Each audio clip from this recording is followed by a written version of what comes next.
안녕하세요. DJ 서영입니다. 오늘의 사연 시작해 보겠습니다. 저는 올해로 38살이 된 서울에 사는 여자입니다. 지금 이 이야기를 쓰면서 결혼 생활을 처음 시작했던 그 시절을 떠올리면 참 많은 감정이 교차합니다. 결혼 전에는 주변에서 흔히 들었던 장남과 차남의 차별 이야기가 저와는 상관없는 이야기라고 생각했어요. 하지만 지금 와서 돌이켜보면 결국 그 이야기가 저의 이야기가 될 줄은 정말 몰랐습니다. 결혼 전 그리고 처음 시댁 식구들을 만났을 때만 해도 그저 평범하고 나쁘지 않은 가족이라 여겼던 시댁이 시간이 지날수록 저를 깜짝 놀라게 하고 기가 막히게 할 줄은 상상도 못했죠. 저희 시댁은 솔직히 말해서 차별의 교과서 같은 집안이었어요. 이 말을 쓰면서도 조금은 씁쓸한 기분이 듭니다. 시어머니는 특히 장남과 차남에 대한 태도가 너무도 극명하게 달랐습니다. 마치 그 두 사람은 같은 부모에게서 태어난 형제라기보다는 전혀 다른 대접을 받는 별개의 사람들처럼 느껴질 정도였어요. 장남은 언제나 완벽한 아이, 그 누구도 흠집낼 수 없는 자랑스러운 아들이었죠. 그에 비해 차남, 그러니까 제 남편은 기대에 못 미친 아이로 그려졌어요. 정말이지 차남은 언제나 시어머니의 눈에 부족해 보였고 그에 대한 평가도 무척이나 냉담했어요.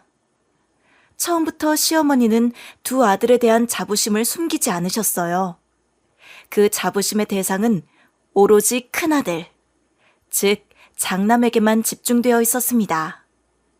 큰아들에 대해서는 항상 자랑스럽게 이야기를 꺼내셨고 그가 이룬 모든 성과나 업적에 대해서는 끝도 없이 칭찬을 하셨어요. 마치 그 아들이 없었다면 가정이 제대로 굴러가지 않았을 거라는 뉘앙스를 풍기기도 하셨죠. 하지만 작은 아들, 그러니까 제 남편에 대해서는 그런 자부심이나 칭찬을 단 한 번도 본 적이 없었어요. 그가 잘한 일이 있어도 시어머니는 무관심하셨고 오히려 그의 부족한 점만을 지적하셨죠. 이런 차별적인 태도는 아주 자연스럽게 일상 속에서 드러났습니다. 처음에는 그게 저에게 그렇게 크게 와닿지 않았어요. 하지만 차츰차츰 시간이 지나면서 그 차별은 너무나도 분명해졌죠. 결혼 전 상견례 자리에서부터 시어머니의 태도는 저를 놀라게 했습니다. 저는 그 자리가 두 가족이 처음 만나는 중요한 자리라 긴장도 했지만 시부모님에 대해 더 많이 알고 싶었어요. 그 자리에서 두 아들에 대한 이야기를 듣는 건 당연한 일이었을 테니까요. 그런데 상견례에서 처음 충격을 받았던 건 시어머니가 큰아들에 대한 이야기를 하면서 작은 아들인 제 남편에 대해서는 별다른 언급을 하지 않는다는 것이었어요. 상견례 자리에서 시어머니는 두 아들에 대해 자랑스럽게 이야기를 꺼내셨습니다. 특히 큰아들에 대해서는 마치 자식의 모든 면이 완벽하다는 듯한 자부심을 과시하셨어요. 자신이 얼마나 현명하게 아들을 키워냈는지, 그가 얼마나 성공적인 사람으로 성장했는지에 대해 한참을 얘기하셨죠. 물론 자식을 자랑하는 부모님의 마음은 충분히 이해할 수 있었어요. 저도 결혼 전에는 남편을 자랑스러워했으니까요. 하지만 그 자랑의 방향이 너무나도 한쪽으로 치우쳐 있다는 걸 느끼는 순간 저는 뭔가 이상하다는 생각을 했습니다. 큰애는 공부를 집중적으로 시켰고 둘째는 기술적으로 가르쳤어요. 사람마다 재능이 다 다르니까 자식 교육도 다르게 해야죠. 남들은 둘 다 똑같이 공부만 시키거나 기술만 가르치는데 그게 진짜 바보 같은 짓이에요. 저는 자식 농사는 진짜 기가 막히게 잘 지었어요. 시어머니는 특히 첫째 아들, 그러니까 아주버님에 대해 자부심이 넘치셨고 그의 영재성을 강조하셨어요.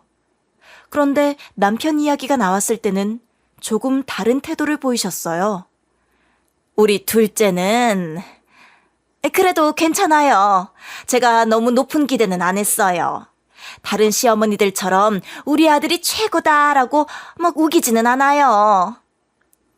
시어머니가 아무렇지 않게 남편을 평가하듯이 말씀하셨는데 그 말이 제게는 충격적이었어요. 그때 저는 시댁과 저희 친정의 분위기가 얼마나 다른지 실감하게 되었습니다.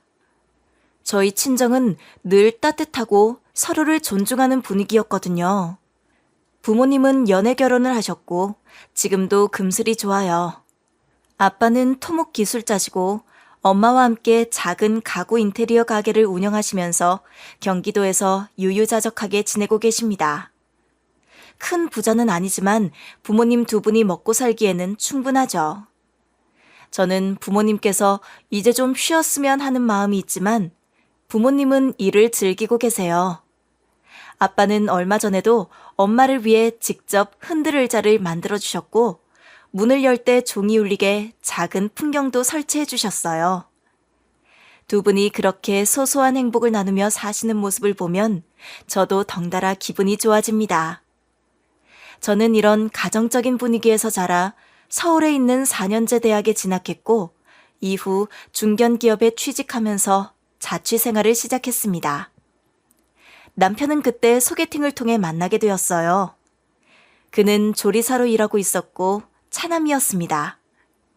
위로 4살 많은 아주버님이 계셨는데 아주버님은 이미 이혼한 상태라고 하더군요. 다행히 자녀는 없다고 했고 당시엔 크게 신경 쓰지 않았어요. 상견례 자리에서 아주버님 이야기가 나왔을 때 시어머니는 처음엔 무역을 전공했고 외국 대학을 나왔다고 자랑하셨어요. 하지만 제가 조금 더 물어보니 지금은 일도 안 하시고 사실상 백수라는 것을 알게 되었어요. 시어머니는 해외에서 일을 할 준비 중이라고 얼버무리셨지만 저는 궁금해서 조금 더 물어봤습니다. 그러면 아주버님은 아직 경제 활동을 안 하시는 건가요? 공부 중이신가요? 제가 이렇게 묻자 시어머니는 갑자기 화를 내셨어요.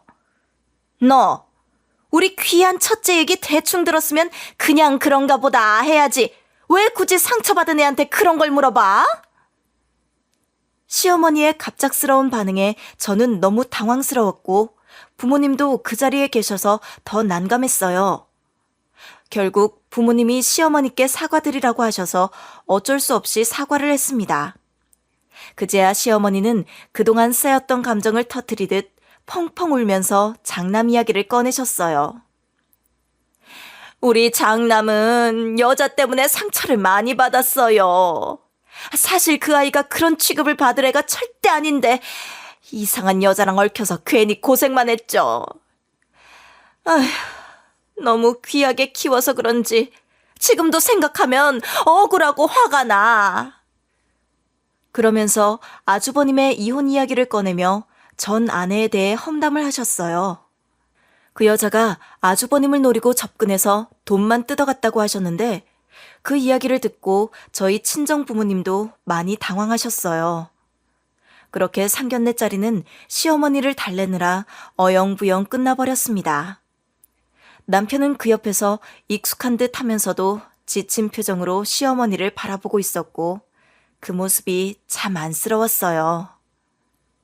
저는 그때부터 남편의 가정 환경과 시댁 분위기가 우리 친정과 얼마나 다른지를 실감하게 되었습니다.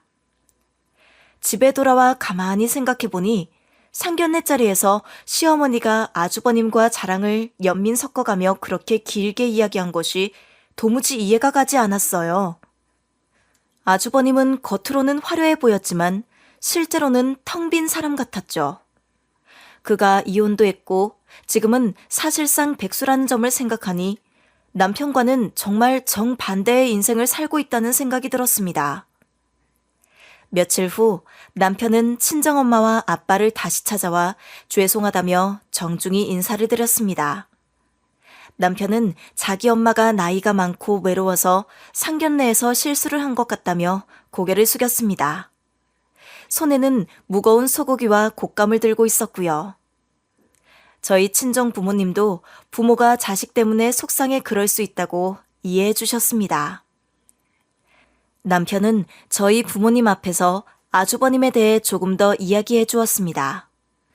아주버님은 외국 대학을 졸업하고 나서 지금까지 단 한 번도 돈을 벌어본 적이 없다고 했습니다.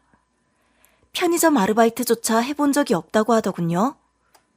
같은 형제라도 이렇게 다를 수 있나 싶었어요. 남편과 아주버님은 정말 다른 세상 사람들처럼 보였습니다.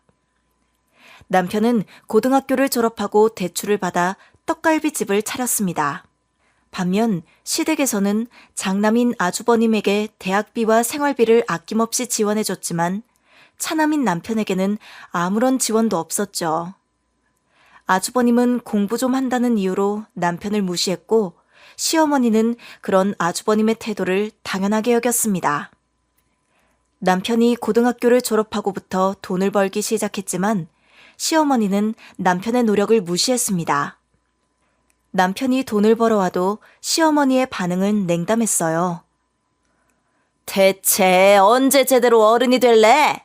네 형은 어렵다는 외국 대학을 다녀왔고 지금은 잠깐 쉬고 있을 뿐이야. 그런데 너는 고작 월 200만 원 벌어서 어쩌겠다는 거니? 내가 너를 그렇게 키웠니? 아주버님도 남편을 깔봤습니다. 그러게, 내가 봐도 좀 한심해. 일머리도 없으니 고작 그 정도 벌겠지. 남편은 늘 이런 대우를 받으며 자랐습니다. 오랜 시간 동안 시어머니와 아주버님 사이에서 무시당하며 힘들어했죠. 저희 친정 부모님도 이 이야기를 듣고는 매우 안타까워하셨어요. 사돈댁은 너무하네.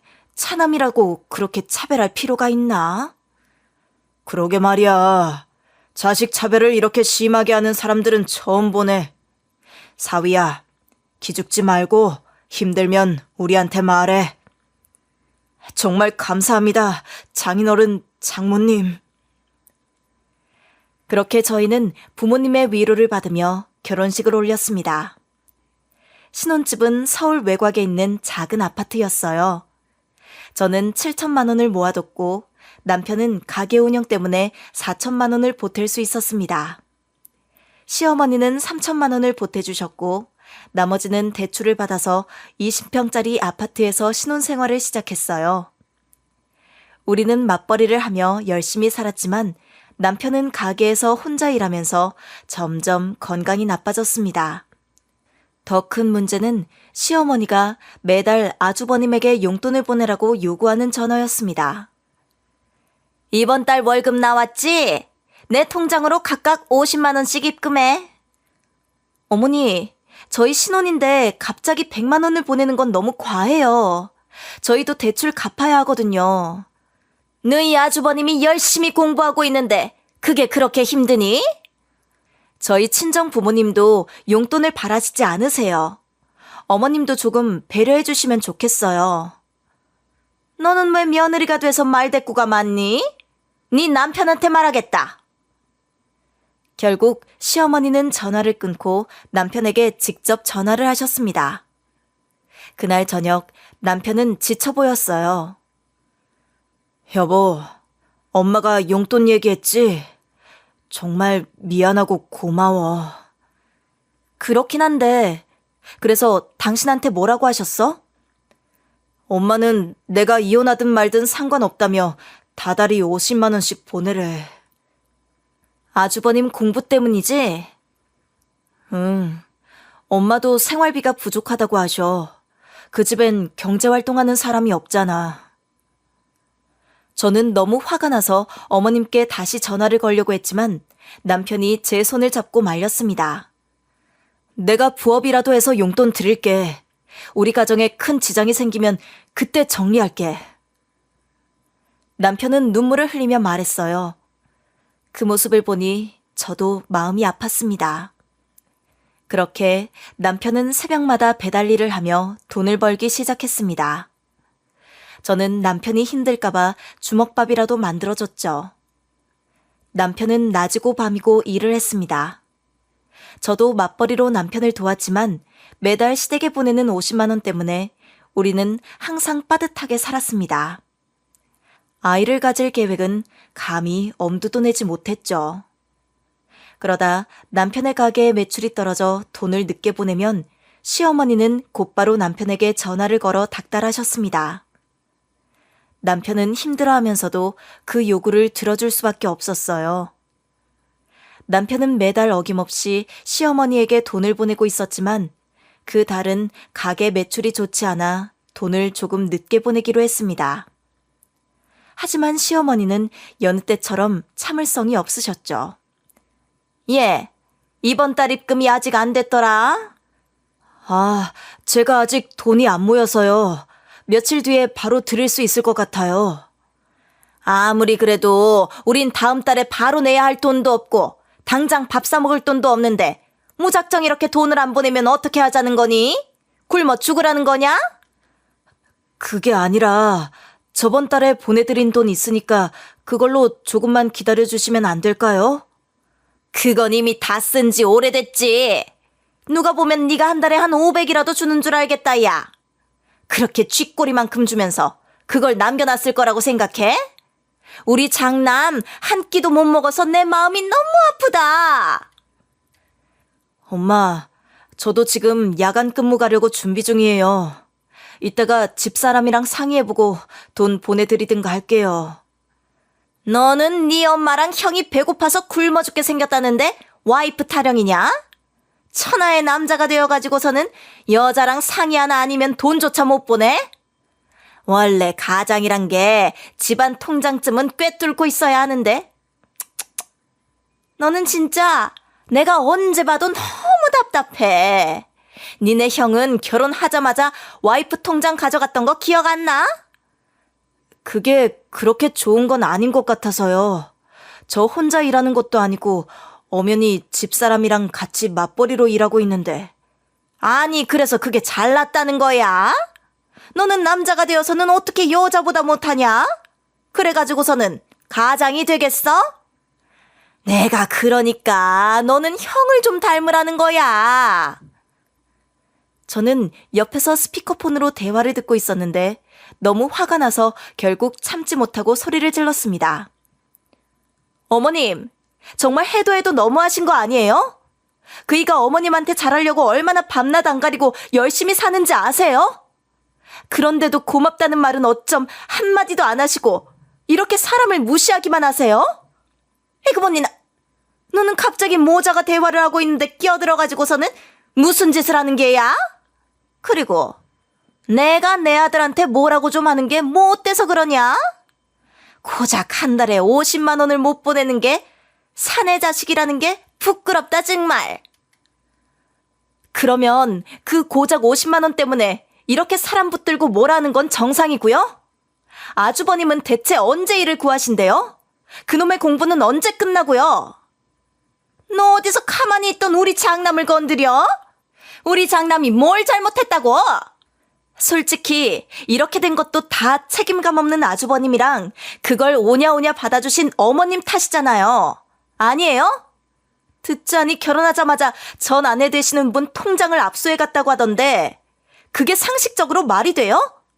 막말해서 그러니까 이혼당한 거죠?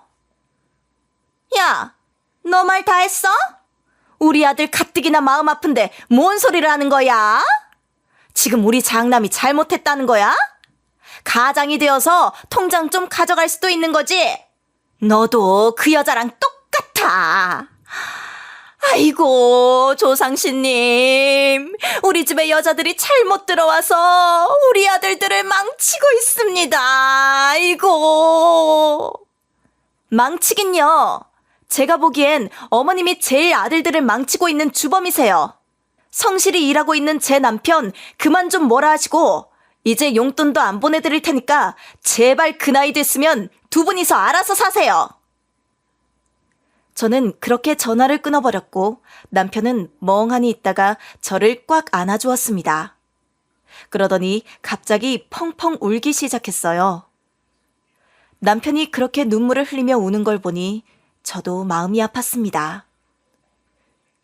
여보, 나 대신 화내줘서 고마워. 나도 솔직히 엄마한테 화내고 싶었는데 평생을 엄마랑 형한테 무시당하면서 살아서 그런지 뭐라도 안 하면 내가 사람 취급도 못 받고 살까봐. 그래서 억지로 돈 벌어가면서 용돈 보냈던 건데 당신이 대신 말해주니까 속이 좀 시원하네. 그래도 하나뿐인 내 편이 있어 다행이야. 당신 지금까지 너무 무리했어. 아무리 가족이라도 저런 식으로 막대하는 사람들은 더 이상 취급해주지 마. 당신이 정말 고생했어. 그렇다고 어떻게 인연을 끊겠어. 일단 당분간은 연락하지 말아야겠어. 당신 덕분에 정신은 조금 차릴 수 있었던 것 같아. 그래. 당신이 뭐가 아쉽다고 저런 사람들한테 무시당해야 해? 아주버님에 비하면 당신이 훨씬 성실하고 집구석에서 돈 1원도 못 버는 사람보단 훨씬 멋있어. 그렇게 당분간 시댁과는 연락을 끊고 한숨 돌릴 수 있을 거라고 생각했습니다. 그런데 결혼한 지 1년이 지난 후 밤낮 없이 일하느라 건강이 나빠진 남편이 가게 때문에 병원 가는 것을 계속 미루다가 드디어 하루 날 잡고 검사를 받으러 갔어요. 남편이 평소에 워낙 부지런한 사람이었고 삼시세끼도 잘 챙겨 먹던 사람이어서 큰 걱정은 하지 않았습니다. 그런데 남편에게서 전화가 왔고 그날 저는 세상이 무너지는 듯한 충격을 받았습니다. 남편이 병원에서 검사를 받고 돌아온 날 갑작스러운 이야기를 꺼냈습니다. 여보, 우리 아파트 대출 얼마나 남았는지 대충 알아? 어? 대출은 갑자기 왜? 그런데 당신 오늘 병원 간 거 아니야? 병원 간 게 아니라 은행에 들른 거야? 아니, 나 병원 갔다 온 거 맞아. 가서 검사를 받았는데 내가 당분간은 돈을 많이 못 벌 것 같아서 물어본 거야. 뭐? 병원에서 뭐라고 하길래 왜 갑자기 그런 소리를 하는 거야? 사람 불안하게. 나보고 암이라고 하네. 저번에 동네 병원에서 의심된다 하길래 대학병원까지 와서 정밀검사 받아봤거든. 미안하다 여보. 내 건강이 이런 줄도 모르고 당신하고 결혼부터 해버렸네. 결혼하자마자 당신한테 정말 미안한 일들 뿐이다. 미안하긴 뭐가 미안해. 당신 거기 어느 병원인데? 내가 지금 갈게. 당장 입원하라고 하는 거야? 입원은 내일 하면 되고 가게도 어떻게 할지 정해야 하니까 당신까지 괜히 올 필요 없어. 괜찮아. 괜찮긴 뭐가 괜찮아. 내가 당장 갈 테니까 거기 꼼짝 말고 있어. 그날 저는 병원에 남편을 만나러 갔습니다. 남편의 암 판정 소식에 충격을 받은 저는 그 길로 남편과 함께 시댁에 찾아갔습니다. 남편이 암 판정을 받았다는 사실을 시어머니께 전해드리며 어머님이 충격을 받으실까 걱정했지만 어머님은 의외로 큰 표정 변화가 없으셨습니다. 그리고 대뜸 하시는 말씀이 정말 가관이었습니다. 니들 통장에 돈은 얼마나 있냐? 치료비 정도는 낼 수 있는 거 맞지? 한동안 우리랑 연락 끊고 살더니만 잘 모았을 것 같긴 하다. 네? 그게 무슨 말씀이세요? 치료비가 얼마든 무조건 아범 치료시켜야죠. 그게 당연한 거 아니에요? 그래, 네가 옆에 있어서 참 다행이구나. 그럼 네가 알아서 하거라. 저는 시어머니의 반응에 너무나도 당황스러웠습니다. 자기 아들이 암에 걸렸다는데도 시어머니는 아무런 관심도 없는 것처럼 보였어요. 아이고, 이래서 자식은 둘을 낳아야 한다니까. 우리는 병원비는 못 주니까 이제 아내인 네가 알아서 챙겨라. 어머님, 진심이세요? 지금 아범 암에 걸렸다니까요? 그런데? 그게 나랑 무슨 상관이냐? 무슨 상관이냐뇨. 엄연히 어머님 아들인데 아파서 암으로 입원하고 치료를 받아야 하는 상황인데도 아무렇지 않으세요? 내가 이럴 줄 알고 자식을 둘 낳은 거다.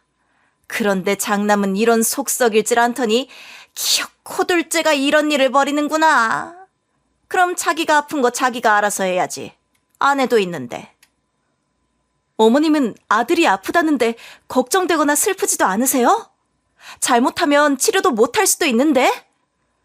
그건 니네가 알아서 해야지. 이제 너희도 어엿한 성인 아니냐? 늙어서 아픈 것도 아니고 병에 걸린 건데 이렇게 갑작스럽게 아플 때를 위한 돈 같은 건 어련히 모아뒀을 거 아니니? 아니, 어떻게 이렇게 생판 남을 대하듯이 말씀하실 수가 있어요? 어머님 배 아파서 낳은 자식 맞아요? 너는 내가 병원비 좀 안 준다고 막말을 너무 하는 거 아니냐? 그깟 병원비 너희가 알아서 좀 책임질 수도 있는 거지. 며느리가 되어선 시애미한테 면박이나 주고? 니네 엄마 아빠가 그렇게 가르치든? 그게 아니라 지금 중대 사항이잖아요. 그깟 병원비가 아니라 아들 목숨이 달린 상황인데 병원비가 중요해요? 대출을 끌어모아서라도 치료를 해야죠. 그러니까 그 대출이니 뭐니 니네 이름으로 하라니까. 나는 더 이상 터치 안 하겠다. 그렇게 시어머니는 쌩하니 병원에서 나가버리셨습니다. 저는 그 모습에 어이가 없어 멍하니 바라보고 있을 수밖에 없었습니다. 시댁에 도움을 청하는 건 정말 무리였다는 걸 그 순간 확실히 알았죠. 이대로는 안 되겠다 싶어서 저는 아주버님에게도 전화를 걸었습니다. 아주버님, 아범이 암에 걸렸다고 해서 병원비도 걱정되고 해서 연락드렸어요. 재수씨, 이렇게 연락하셔도 별 수 없어요. 저도 지금 당장 일자리도 없는데. 아휴, 걔는 뭐 이런 시기에 암에 걸린대요. 아무리 그래도 친동생한테 너무하신 거 아니에요? 너무하긴 누가요? 지 건강 하나 못 챙긴 내 동생이 너무한 거죠. 가뜩이나 이혼 때문에 머리 아파 죽겠는데. 아무튼 나는 그런데 신경 쓸 여유 없으니까 재수씨가 알아서 하세요. 본인 남편은 본인이 챙겨야죠. 지금까지 저희 남편한테 다달이 돈 받았던 건요? 아주버님 공부하신다고 어머님 생활비에 보태신다고 돈 썼던 건 아무렇지도 않아요? 그건 자기가 알아서 몸조리 잘해야 했던 거 아니에요? 그리고 그게 그렇게 큰 거였나? 그랬으면 지가 말을 했어야지.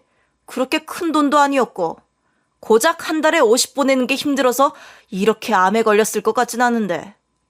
그건 그냥 본인 의지 부족 아닌가요? 의지 부족이라뇨? 자기 힘들 때 열심히 일하면서 도와줬던 동생한테 그게 할 말이에요? 아주버님은 대학 나오신 다음에 지금까지 한 번도 일하신 적도 없으시면서 동생이 아프다는데 걱정되지도 않아요? 아이고, 적당히 좀 하세요. 저도 힘들어요. 말씀대로 일자리 찾으려고 노력하고 있다고요. 대체 어떤 노력을 하시길래 그렇게 몇 년간 일자리를 못 구하시는 건데요? 재수씨가 대체 왜 그렇게 화를 내시는 건지 모르겠는데 제가 일자리 구하는 거랑 재수씨랑 관련이 있어요? 엄청 많죠. 제 남편이 아주버님이랑 어머님이 아주버님만 편애해서 혼자 개고생하고 있는 거 제가 다 알고 있는데 이게 연관이 없다고요? 솔직히 지금 남편이 아픈 것도 다 어머님이랑 아주버님 탓인 거 아세요?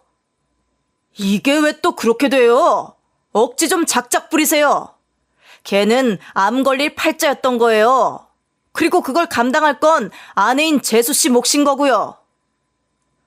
그렇게 아주버님은 전화를 끊었습니다. 저는 그 전화를 들으며 이 시댁이 정말 비정상적이라는 생각을 했습니다.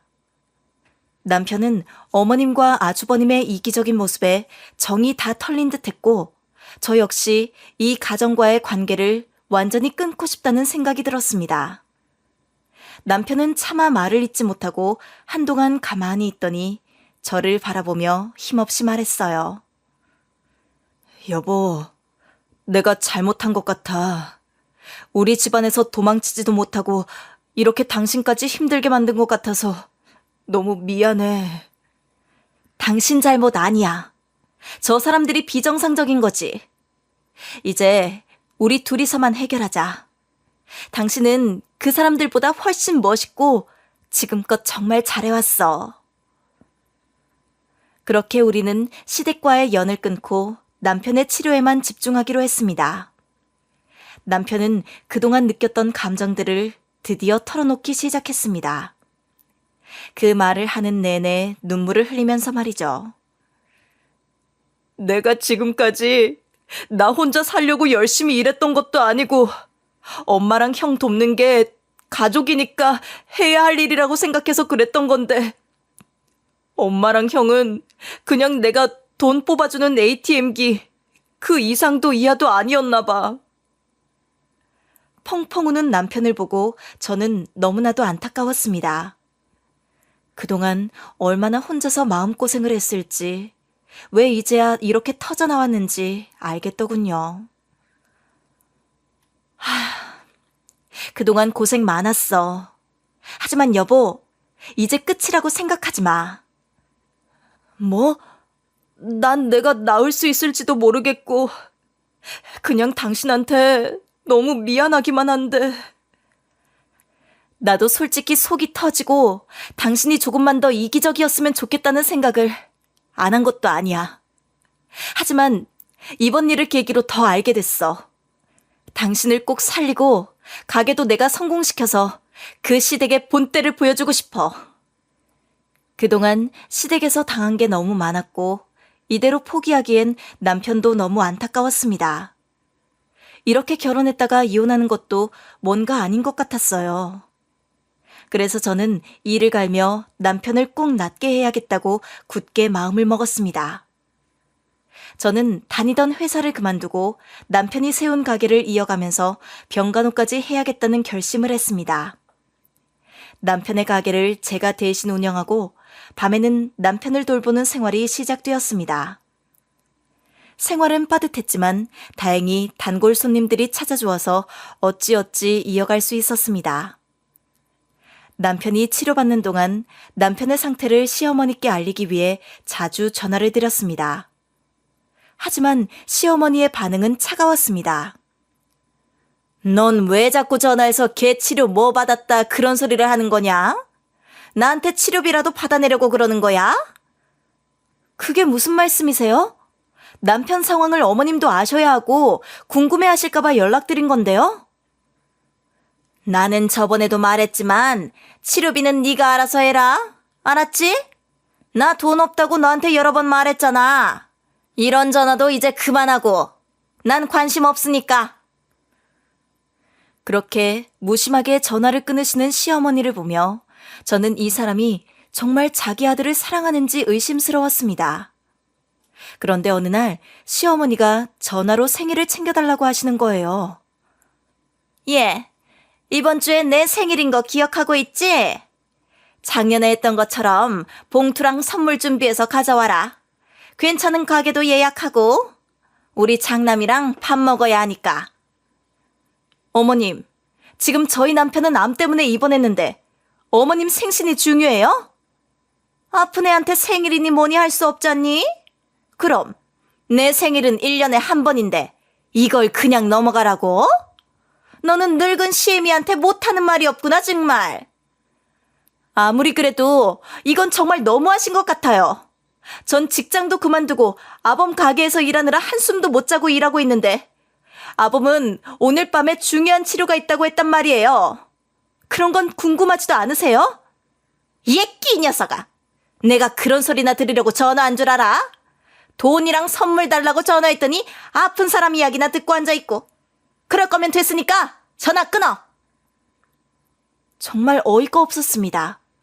자기 아들이 암에 걸려서 병상에 누워있는데도 본인의 생일이 더 중요하다고 하다니요? 작년까지는 남편이 자기 어머니가 자기 아니면 생일 챙겨줄 사람이 없다고 해서 저희가 나름대로 성의껏 준비해서 찾아갔었거든요. 그런데도 어머니는 아주버님에게만 모든 걸 쏟아붓더군요. 작년 기억이 떠오릅니다. 우리가 예약한 소고기 식당에서 제가 고기를 굽고 있는데 아주버님은 돈 한 푼 내지 않고 고기만 잔뜩 먹고 시어머니는 고기가 다 구워질 때마다 아주버님 접시에만 올려놓으셨죠. 그래서 제가 남편 접시에 고기를 덜어주었더니 시어머니는 그 자리에서 소리를 질렀습니다. 세상에! 지금 장남 먹을 고기가 없는데 차남이 고기를 먹어? 가게에 있는 손님들이 모두 돌아볼 정도로 소란을 피우셨고 남편은 민망해하며 자기 그릇에 있던 고기를 얼른 아주버님에게 덜어주었습니다. 아주버님은 자기가 그만 먹겠다는 말 한마디도 없이 혼자 고기를 5인분이나 먹었습니다. 지금 생각해도 속이 터지는데 그런 시어머니가 생일을 챙겨달라는 요구를 하니 저는 더 이상 참을 수가 없었어요. 이번에는 절대 찾아가지 않겠다고 다짐을 했습니다. 그런데 그동안 시댁은 단 한 번도 남편이 병원에 있는 동안 찾아오지 않았습니다. 그런데 갑자기 그 공부 많이 했다는 아주버님이 캐나다로 이민을 간다고 했습니다. 결혼할 여자가 생겼는데 그 여자가 캐나다에서 살고 싶다고 하니 캐나다로 떠난다는 거예요. 그동안 시댁에 한 번도 도움을 주지 않은 아주버님이 그렇게 떠나버린 겁니다. 남편은 다행히 건강을 회복했습니다. 의사가 아직 100% 완치는 아니지만 이대로 있으면 완치될 거라고 했어요. 그때 시어머니가 처음으로 병원에 찾아오셨습니다. 그러면서 갑자기 남편을 챙기기 시작하더군요. 아이고, 우리 귀한 아들. 얼굴이 왜 이렇게 반쪽이 됐어? 누가 보면 모르는 사람인 줄 알겠네. 엄마, 제 병실엔 무슨 일이세요? 엄마가 자기 아들 병실에 오는 게 뭐 이상하다고 그래? 이제 자주 찾아올게. 엄마가 너무 무심했지? 우리 아들 엄마가 보살펴주지 누가 봐주겠어? 남편은 그 모습을 보고 감동한 듯 좋아했습니다. 그동안 시어머니에게 받아본 적 없던 환대였으니 남편은 그저 반가워했죠. 하지만 저는 그게 너무 이질적이었습니다. 그래서 의심스러워하며 시어머니의 속내를 들으려고 했습니다. 어머님, 병원비 때문에 병원 근처도 오기 싫다더니 무슨 일로 오신 거예요? 너는 아픈 환자 앞에서 못하는 말이 없구나. 그리고 우리 아들이면 다 나은 거나 다름없는데 그런 소리 하지 마라. 그건 아닌데 그동안 제가 신경 써달라고 여러 번 말씀드렸지만 어머님은 절대 연락하지 말라고 하셨잖아요. 원래 사람 마음이 자고 일어나면 달라지고 밥 먹고 나면 달라지고 그런 거야. 넌 인생 살아볼 만큼 살았으면서 그런 것도 모르니? 됐으니까 우리 둘이 얘기 좀 하게 좀 비켜봐라. 시어머니의 행동이 의심스러워 저는 그 자리를 떠나지 않고 남편과 시어머니의 대화를 유심히 듣기 시작했습니다. 역시나 시어머니는 남편 앞에서 가게 이야기를 꺼내기 시작했습니다. 에이그, 너는 치료받느라 가게도 못 챙길 텐데 이번 기회에 내가 가게 운영을 하겠다. 넌 그냥 푹 쉬어라. 시어머니가 남편 가게를 운영하겠다고 하는 이야기를 듣고 저는 즉시 반대했습니다. 어머님, 그건 절대 안 돼요. 지금까지 남편이 이룬 거, 그리고 제가 관리한 걸 어머님이 하실 수 있다고 생각하세요? 남편이 암 치료를 받고 건강을 회복한 후에도 시어머니는 여전히 저를 무시하고 남편의 가게를 자신이 차지하려는 태도를 보였습니다. 저는 남편을 보호하기 위해 시어머니의 요구를 단호히 거부했지만 시어머니는 끝내 자신의 뜻을 굽히지 않았습니다. 그때 남편이 퇴원하게 되었고 시어머니가 저를 베란다로 불렀습니다. 이제 우리 아들도 퇴원했으니 너도 한시름 놓았겠다. 네가 하도 정성껏 병간호를 해줬길래 별말 안 했다만 남편이 아픈 건 아내 탓이 제일 큰 법이야. 앞으로는 밖에 나다니지 말고 집안일에 더 신경 써야 맞는 거야. 알겠어? 시어머니는 이런 말도 모자라 갑자기 제 팔을 확 잡으며 황당한 이야기를 하기 시작했습니다. 예, 첫째는 캐나다 갔고 이제 네 남편이 집안 가장인 거 알지? 슬슬 우리 집안 전통을 지켜야겠다. 전통이라니요? 너는 딱 말하면 모르니? 제사를 다시 지내자는 거지. 그러면서 베란다에 있던 제사용품을 보여주는 겁니다. 원래 아픈 사람 있으면 집안 제사를 멈추는 건데 둘째가 다 나았잖아? 조상신이 제사 지내라고 낫게 해준 거다. 이제 집안에 아픈 사람도 없으니 제사를 다시 지내도 된다는 거야. 남편은 그 말을 듣고 벙쪄 아무 소리도 못했습니다. 저는 이런 상황이 너무나 어처구니 없어 시어머니에게 말했습니다. 어머님, 아무리 그래도 이건 너무하시네요. 제 남편도 아프면서 마음고생 많았는데 아주버님 외국 가셨다고 이제 와서 제사라니요? 이런 식으로 나오실 거면 전 이 집안 며느리 안 하겠습니다. 저는 그 자리에서 연을 끊겠다고 선언했고 집을 나오게 되었습니다. 시어머니는 제가 나가겠다는 말을 듣고도 비웃으며 아무런 말도 하지 않았습니다. 남편 역시 그저 멍하니 서 있을 뿐이었고 저는 너무 기가 막혀 그날 바로 짐을 싸서 집을 떠났습니다. 그 후 저는 친정으로 돌아와 지내게 되었습니다. 그동안의 고생이 너무 허무하게 느껴졌고 지난 세월 동안 대체 왜 이런 고통을 겪어야 했는지 통탄스러웠습니다. 며칠 후 남편이 통장을 들고 저를 찾아왔습니다. 여보, 내가 그동안 정말 미안했어. 혼자 힘들었지? 내가 하던 떡갈비 가게 말이야. 당신이 그동안 노력해서 지켜줬잖아. 당신 없으니까 나 혼자 가게 운영도 못하겠고 이번에 그냥 팔아버렸어. 나 입원하는 동안 당신이 혼자 지켰잖아. 전액 다 통장에 넣었으니까 이거라도 받아줘. 그리고 내가 미안해. 남편은 가게를 매각하고 그 돈을 전부 저에게 주었습니다. 그 돈을 받으면서도 저는 남편이 조금은 안타까웠습니다. 그가 그동안 얼마나 많은 어려움 속에서 살아왔는지 알기에 남편에게 받은 그 돈이 그저 보상처럼 느껴지지 않았습니다.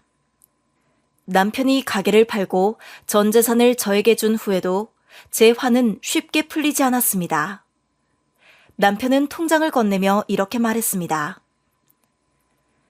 이렇게 해도 당신 화는 안 풀리겠지만 이 돈은 받아주면 좋겠어.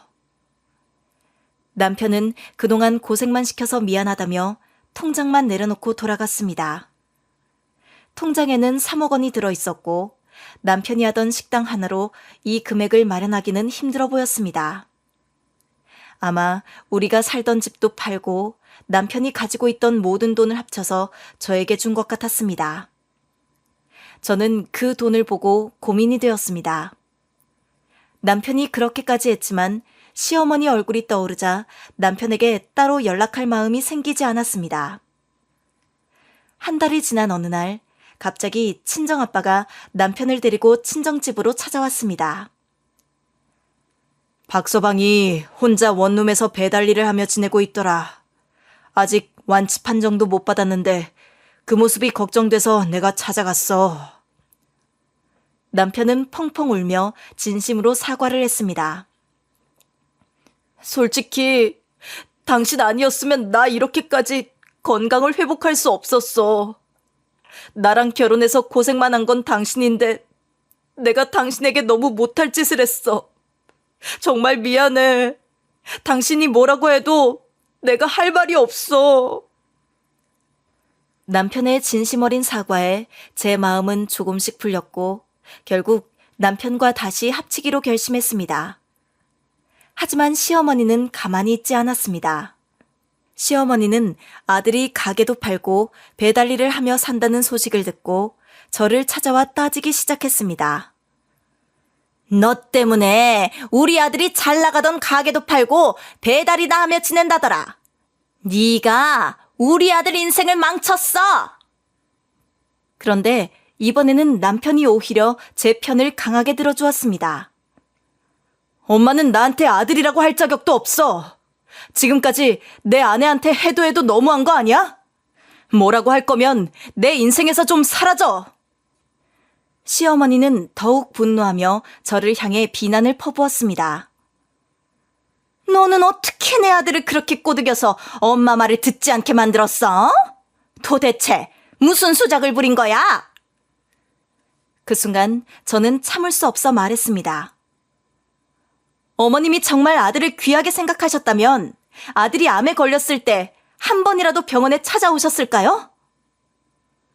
남편도 더 이상 참지 않았습니다. 엄마, 제발 그만해. 엄마가 나한테 잘해준 게 뭐가 있어? 내가 아내 덕분에 지금까지 버틴 거야. 이 사람이 아니었으면 난 진작 죽었을 거라고. 그러니까 제발 우리 인생에서 간섭 좀 그만해. 남편은 시어머니의 손목을 잡아 문 밖으로 내쫓고 현관문을 잠가버렸습니다. 시어머니는 문 밖에서 고래고래 소리치며 난리를 쳤지만 남편은 그쪽으로 눈길조차 주지 않았습니다. 시어머니의 마지막 발악에도 남편은 마음을 굳게 먹은 것 같았습니다. 나중에 들은 소식에 따르면 시어머니는 결국 아주버님이 있는 캐나다로 갔다고 합니다. 하지만 캐나다에 도착한 시어머니는 예상치 못한 일을 맞이하게 됩니다. 아주버님은 결혼하기로 했던 여자에게 파혼을 당했습니다. 알고 보니 그 여자는 사기 결혼을 시도했던 사람이었고 아주버님은 속아 넘어갔던 겁니다. 그토록 공부 잘하던 아주버님이 사기에는 속수무책이었죠. 결국 시어머니와 아주버님은 캐나다에서 귀국도 못하고 둘이서 힘겹게 지낸다고 합니다. 시어머니가 자식 잘 키웠다고 자부하셨지만 결국엔 두 아들 모두에게 제대로 된 효도 한번 받지 못한 채 외국에서 고생하고 있다는 꼴이 참 우스웠습니다. 남편과 저는 그 후 다시 떡갈비 가게를 차리기로 했습니다.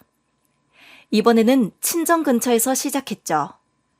친정 부모님도 많은 도움을 주셨고 덕분에 가게는 성황리에 잘 운영되고 있습니다. 저희 가게는 남편이 아플 때도 도와줬던 단골 손님들이 새로 오픈한 가게까지 찾아와 주셨고 덕분에 남편과 저는 새로운 일을 시작할 수 있었습니다. 그동안 미뤘던 아이 계획도 성공해서 내년에 출산을 앞두고 있습니다. 친정 부모님과 함께 넷이서 지내고 있는데 이번에는 아이도 곧 태어날 예정이라 행복한 나날을 보내고 있습니다. 가게가 안정되면 부모님을 모시고 여행도 다녀오고 싶습니다.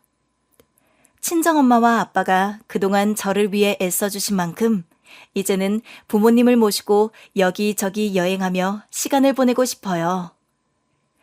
이번 일을 통해 느낀 점은 장남이니 차남이니 하는 차별은 결국 누구에게도 득이 되지 않는다는 것이었습니다. 자식은 다 똑같이 귀한 존재이고 차별해서 키워봤자 얻을 것은 아무것도 없더군요. 시어머니는 첫째와 둘째를 차별하며 자랑스러워했지만 결국엔 어떤 자식에게도 효도를 받지 못한 채로 살게 되었습니다. 결국 비열하게 살아가는 사람은 반드시 벌을 받는 것을 깨달았습니다. 악독한 행동은 돌아오게 되어 있더군요. 이제 저와 남편은 서로를 이해하고 더 나은 미래를 위해 함께 나아가고 있습니다. 지금까지 제 이야기를 들어주셔서 감사합니다. 청취자분들 모두 건강하시고 오늘 하루 행복하시길 진심으로 바라겠습니다. 감사합니다.